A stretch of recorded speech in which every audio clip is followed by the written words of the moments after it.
afternoon, everyone, and welcome to VC Season 3. Today's webinar will be a webinar focused on consulting. If you guys are new to our program, Virtual Student Experiences, or VSE, is a pro bono initiative spearheaded for students by students. And we at Virtual Student Experiences want to be the inspiration for aspiration. Our goal is to give students around the world an opportunity to hear from professionals in their career industry of interest in a friendly and casual setting. And if you're a student that knows what you want to do in the future, we at VSE want to encourage, allow, and connect with professionals. Through VSE, students are given the chance to decide if their career of choice fits their personality, skills, and overall interests. Through VSE, you'll be able to hear from a wide variety of guests from a wide variety of seniority levels. And to find out more information and to sign up to be notified about other webinars, you can visit our website at www.virtualstudentexperiences.com. Without further ado, our very special guest today is Ms. Hashemi. Ms. Hashemi started her education at Johns Hopkins University, where she obtained her BA in Public Health and minors in Entrepreneurship and Management. Since graduation, she's been working as a professional in the legal tech consulting industry for KCIC.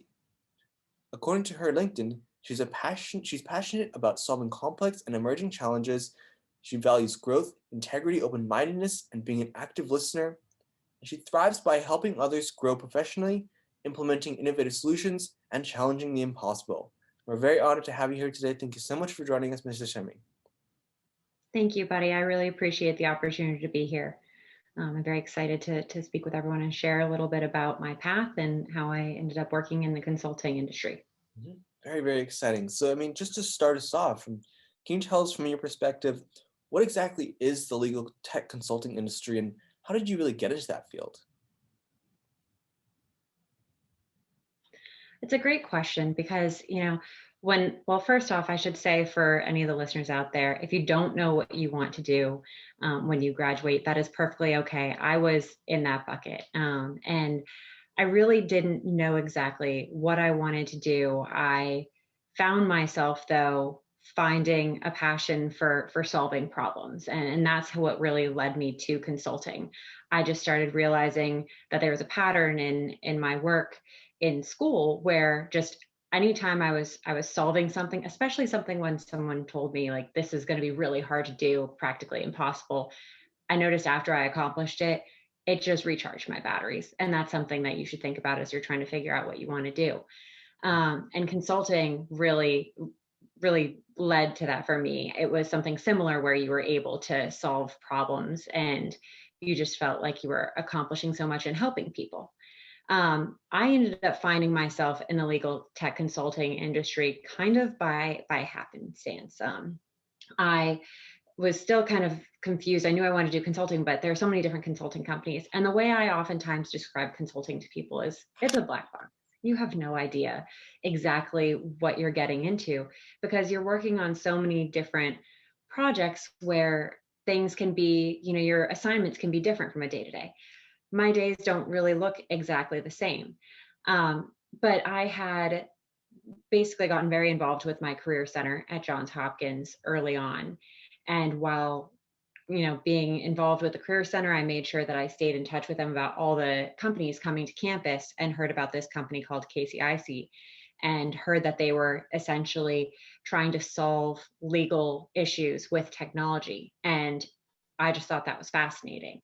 I didn't fully understand what I was getting myself into, to be honest, until I started. And I'm sure that there are probably many people in the consulting world who kind of find themselves in that path. But to explain what KCIC does and what legal tech consulting is, KCIC is a legal tech consulting firm that works with defendants in the tort system and helps them manage their liabilities. So let's unpack that a little bit because there's a lot in kind of what that is.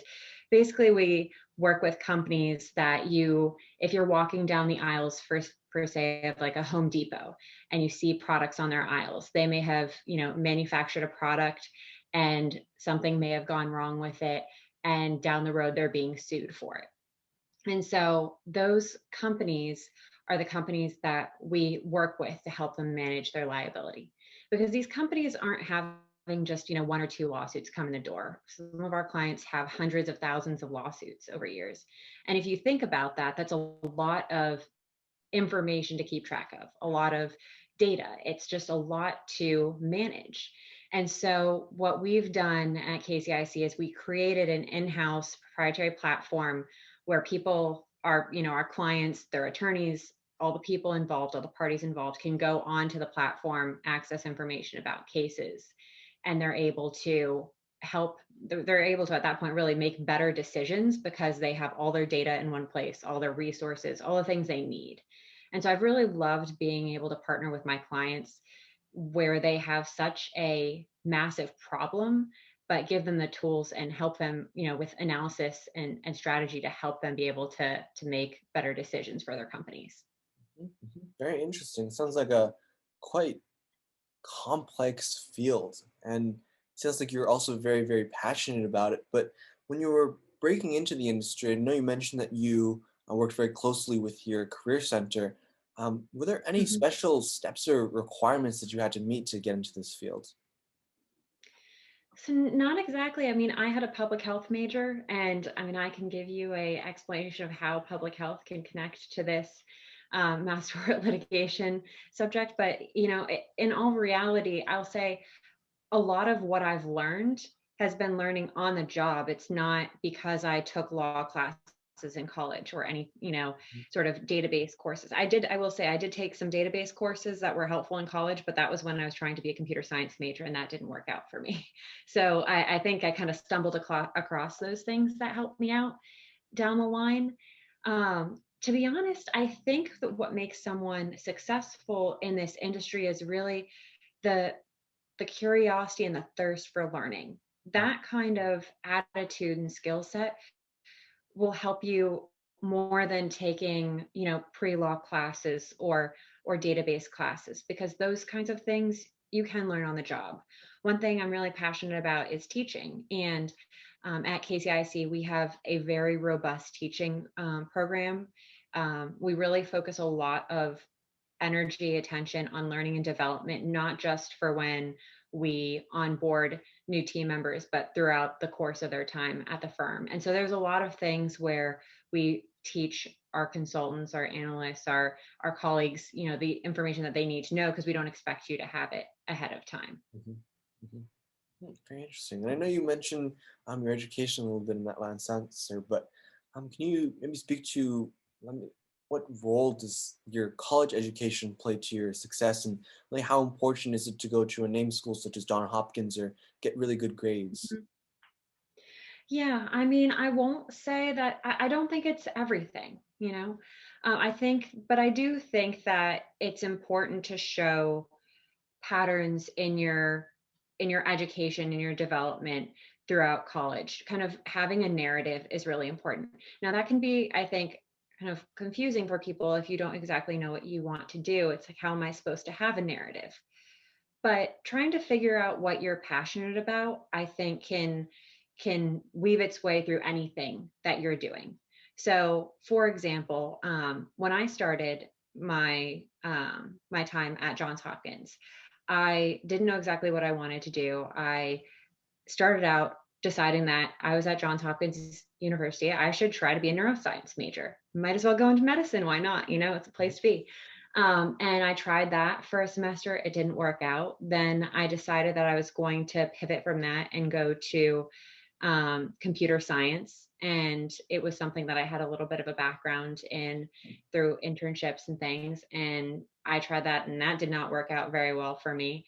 And then found myself in public health. And I really was passionate about that. And then found my entrepreneurship and management minor and was enjoying that. Hmm. Throughout all of those different pathways, I really, the thing that stuck with me the whole time was problem solving. And, I think there are certain aspects of of my learning that there are certain projects that I worked on, um, clubs I was involved in, and all those things. I can point out specific times where problem solving was what really drove me. And I think being able to isolate that, even if you're moving around, you don't know exactly what you want to do, just having kind of those themes of what drives you, what are you passionate about, what do you wake up in the morning to do. Mhm, I think that's most important so that you can have that, foundation. mhm, mhm. For sure. And then I mean, in terms of lessons and things that you took away from your educational experience, can you speak to maybe some of the more important lessons that you took away from college? Well, I think resiliency was certainly one because I did struggle trying to figure out what I wanted to do. And I think just, being passionate about just continuing to, figure out what you want to do. And whether I think for me, that was a lot of talking to different advisors or going to different events on campus where there were different, you know, different employers coming to speak about what they wanted to do. I mean, what their jobs are, or even from what you're doing here, buddy. I think it's so important, even just listening to as many different people as you possibly can, because you're not going, when you're going through college, I think that it's hard to expect to exactly find your path just with your classes. You certainly can, but I think the more people you get to know, the more people you talk to, even your fellow students. I've learned about public health through some close classmates of mine, and it really helped me out. But I think just starting to build the relationship building skills with clubs, peers, advisors, as many people as you can, that'll really help you grow and thrive. Mhm, mhm. And in terms of, I guess, the extracurricular things that you did in college, maybe join a club, volunteer at a place in your community. Can you speak about some of the things that you did in college to help you really prepare for that consulting industry? hmm So, I mean, there were two different things. I'd say one of them was I volunteered in a at a school nearby, Johns Hopkins, and I tutored a young boy for a couple of semesters. And just spending that time teaching, I think it really cemented my passion for learning, passion for teaching, and that was something I truly enjoyed. I think doing something like that that helps you continue those passions is really important. But then at the same time, having some career oriented clubs that come in and introduce you to different employers and help you learn more about different kinds of jobs out there is really important. So join the consulting club, join other kinds of career oriented clubs that will help you you know figure out what you want to do, what your trajectory is on your career path. For sure, for sure. And I guess in terms of experience after you out of college, or I guess this experience was in college, can you speak about your time at the Sierra Corporation and maybe what your roles and responsibilities were there? Yeah, of course. So Sierra Corporation is an IT consulting company, and my role working there was kind of it was sort of two different components. One was I helped with some of the marketing, and another part was I would kind of shadow with some of the clients and help understand the work so that I could properly explain, what we were doing as a company through the marketing. And the thing that I really walked away with being extremely passionate about was being able to take extremely technical subjects and explain them in a way that people would really understand. There's, working in the IT consulting field, there's a lot of nuanced details and vernacular that are hard to understand if you're not, an a computer science engineering major. And I found it really it was really again another type of problem solving. I would go through and try to read our internal memos of what we were doing for a particular client and try and um, change it into a case study that could be shared externally.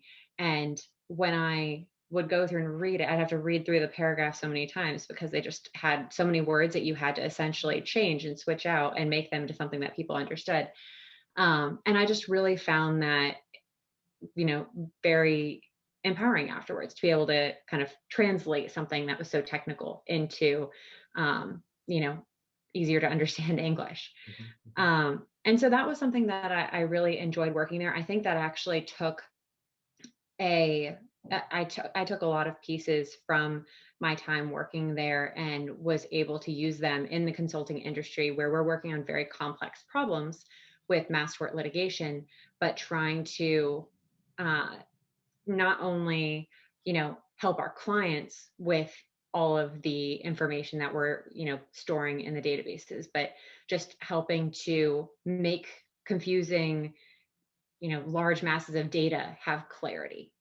And so there's a lot that overlaps with what I'm doing right now in terms of that piece of what I was doing from the marketing side at Sierra Corporation. Very interesting. And I guess, can you talk about your position now at the KCIC as a manager, and what are your roles and responsibilities there? So, as a manager right now, I oversee several different teams. So, some of my teams do what we call claims administration. And so that's really working with a client on a day to day, helping keep track of all the new lawsuits coming in and helping as, the discovery process moves along for those cases all the way to when they're settled or when they're dismissed, and really just helping ensure that the wheels are kept in motion.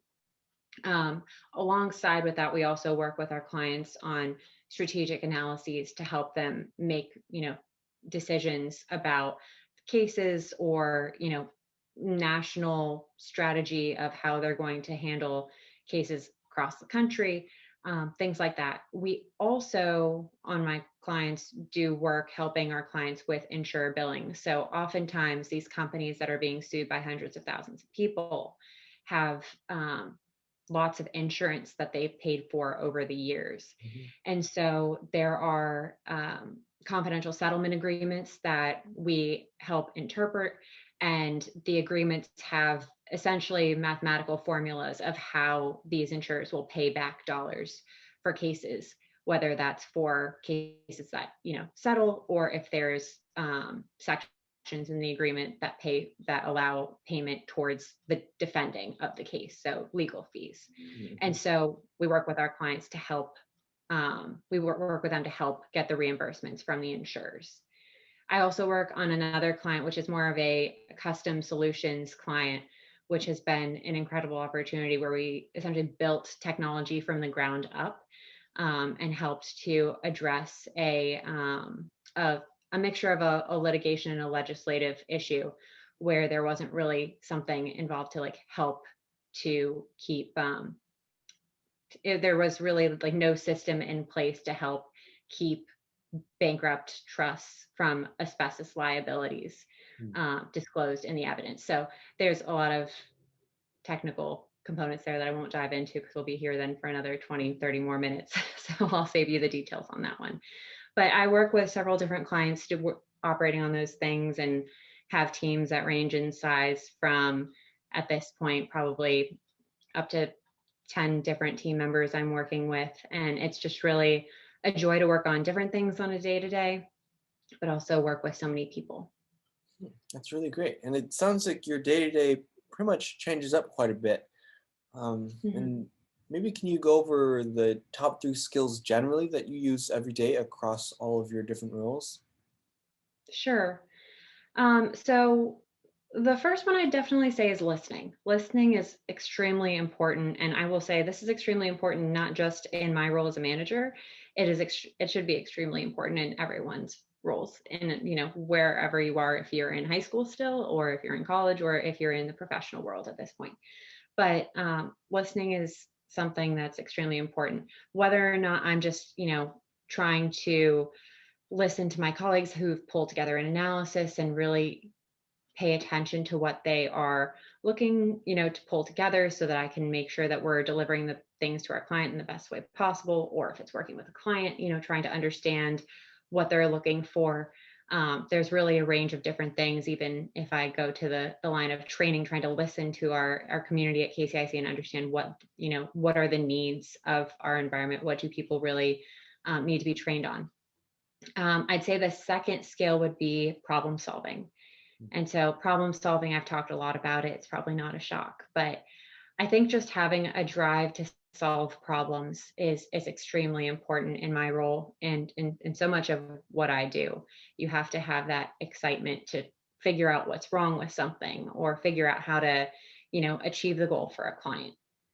The third thing I would say is teaching, and that one might be a little bit surprising. I know I've spoken about teaching a lot, but I've the company that I work for, KCIC, we work with a lot of young colleagues. So people, we hire oftentimes right out of undergrad, actually. So I started straight out of undergrad at KCIC. So graduated in 2014 and have been there for almost 7 years now. Hmm. And something that I've found is extremely important is that spending that extra time to help my colleagues understand the details or more context around the problems that we're working on, that is instrumental. And I've been extremely blessed to have, a mentor, supervisor who did that for me. And my experience would not be the same at all.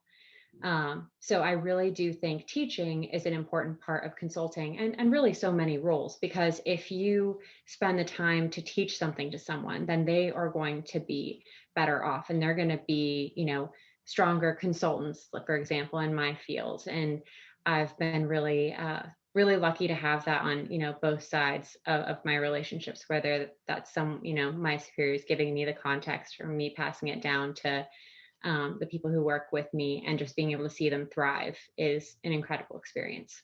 Mhm. For sure. That sounds really great. Thank you so much for that. And then I guess over the past year, I guess, the pandemic has played a really major role in all of our lives. And I'm just curious, how do you see the consulting space evolving from before the pandemic to now and even in the future? Yeah, that's a good question. I think I have a couple of answers to this. I mean, first off, I will say I am extremely impressed with our technology team in-house, that, they had made sure that we were up and running with Microsoft Teams before the pandemic even started. It was probably back, even, dare I say, that it was maybe even end of 2019 that we were on Teams. But just being ahead of the curve in terms of technology was extremely important for us, because when we ended up going remote, we were very lucky. We had already had the infrastructure set up. It was just a matter of, take your computers home, we're going to try this out. And then we actually never came back to the office, and we were just very lucky that our technology was very stable. For us at KCIC, I think it's been, a good, an easy transition. I won't say good, because I don't think much of the pandemic has been good, but it's been easy for us to transition remote because we had that infrastructure set up. That being said, I do think that a lot of consulting firms that did have more travel involved, we don't have travel built in every single week or anything like that. We would travel primarily for, conferences here and there, meeting with clients. And I think, that, like, the amount of travel, I think, for the consulting industry as a whole will reduce, especially the companies that would have people travel all the time. Mhm. Because there are many companies where people would travel for the whole week and then come home for the weekend and go back and forth.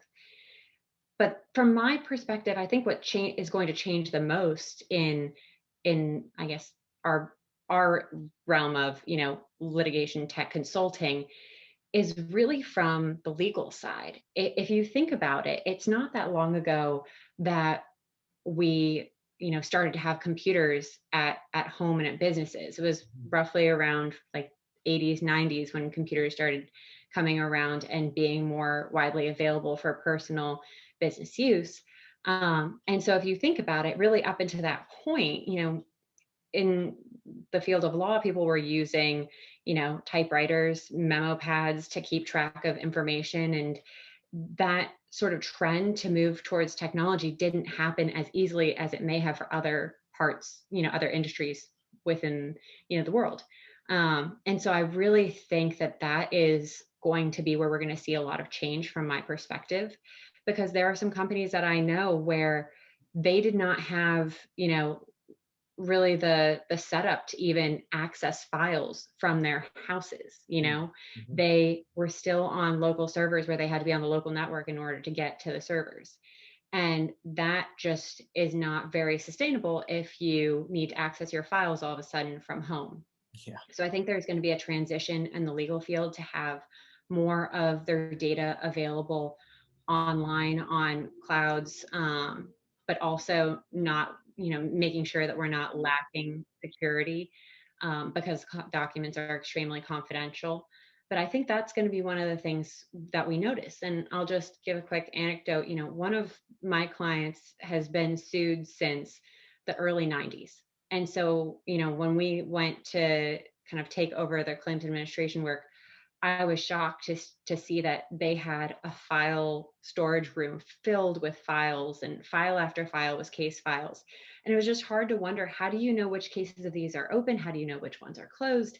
How do you know which ones you need to care about today versus tomorrow, versus which ones have depositions coming up or trial dates? Like, Mhm. you have to have a very good file organization system, which you can have, but I just think so much of that is going to transition from hard copy documents to having everything online. And while some firms have made that transition, I think there's still so much more that can be done. So from the litigation tech consulting side, I think there's going to be a huge push to really putting things online, making sure things are, confidentially being sent, encrypted, things like that. And that's really where we're going to see the biggest impact post-pandemic, from what I can see. Interesting. That's really great. And I guess that would be quite a major shift and um, possibly happening over the next few years. And I guess Mhm. what would be your suggestions or words for wisdom for students that are wanting to get into that field?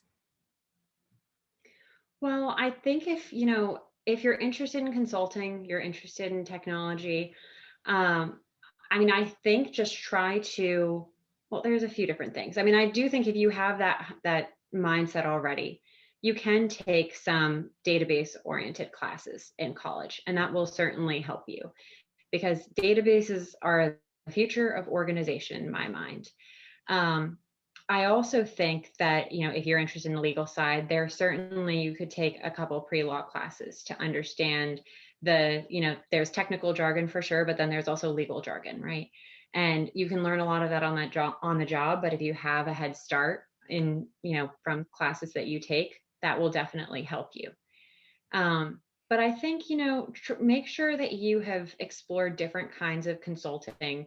Try and figure out where your interests lie, and just, learn about different companies. Read, if you find a company interesting, read their blogs. Try and understand what they do on a regular basis, what clients they're working with, what projects they're working on. And it'll help you get a sense for if it's an industry that you will be passionate about down the road. Hmm, That's really great. Thank you so much. And then just to close this up, do you have any suggestions as to clubs or courses that students should partake in? And I guess what is the typical path that a successful consulting professional such as yourself takes? Well, I don't necessarily think there's a typical pathway, just because I guess I didn't have a typical pathway, and many of my peers didn't have what I'd consider, something that defines as a typical pathway. Certainly join the consulting club if you find yourself, excited by the concept of the work that's involved in consulting, knowing that things can, you can work on a different project from today to next week to next year. If that's something that, drives you, then definitely sign up for the consulting club. I'd also say stay very engaged with your career center in school. They can certainly have you, help you, point you in the right direction of some consulting firms that maybe you may not have thought of. For example, I had not really thought of legal tech consulting as, the type of consulting I would do, but thank goodness for our career center, because they pointed me in that right direction. Um, I also think, like I said before, if you're interested specifically in legal tech, trying to take some pre-law courses, taking some database courses that help you get a little bit comfortable with the technology that's involved, it's only going to serve you well. So I would probably say those are my recommendations for what to do to prep. Hmm. Yeah, this has been great. Thank you so much for taking the time to share your knowledge, tips, and experience with students that will view this later. I'm sure they'll be able to greatly benefit from what you're able to share with us here today. So thank you so much for that. Of course. And if anyone would like to reach out to me on LinkedIn with any more questions, you can just search my name on LinkedIn, and I'd be happy to speak with anyone one-on-one, give them, some talk through kind of your career path and help share a little bit more about what I do if that's at all helpful. Yeah, thank you so much, and have a nice rest of your night.